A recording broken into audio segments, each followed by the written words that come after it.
Hi friends, నేను మీ Mancherial లెక్చరర్ని.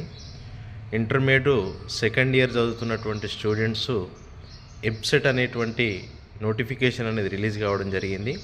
Intermediate MPC and BiPC చదివినటువంటి students intermediate తర్వాత ఎబ్సెట్ నోటిఫికేషన్ అనేది మన తెలంగాణ స్టేట్ గవర్నమెంట్ రిలీజ్ చేయడం జరిగింది.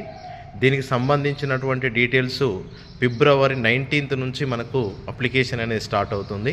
మీరు ఏప్రిల్ 4th వరకు 2026 ఏప్రిల్ 4th వరకు అప్లికేషన్ చేసుకోవచ్చు. అదేవిధంగా అగ్రికల్చర్ అండ్ ఫార్మర్స్కి సంబంధించి మే 4th అండ్ 5th డేట్స్లో ఎగ్జామ్ ఉంది. అదేవిధంగా ఇంజనీరింగ్కి సంబంధించినటువంటి స్ట్రీమ్స్లు అన్నిటికి కూడా మనకు మే 9, 10, 11 ఈ 3 డేస్లో ఎగ్జామ్ అనేది ఉంటుంది. కాబట్టి ఇంటర్మీడియట్ సెకండ్ ఇయర్కి సంబంధించినటువంటి స్టూడెంట్స్ ఈ ఎబ్సెట్ రాయాలనుకున్నటువంటి స్టూడెంట్స్ వెంటనే నోటిఫికేషన్కు సంబంధించినటువంటి అప్లై చేసుకోండి. అదేవిధంగా ఇది ఇంటర్మీడియట్ సెకండ్ ఇయర్ చదువుతున్న స్టూడెంట్స్కు షేర్ చేయండి. Okay, thank you.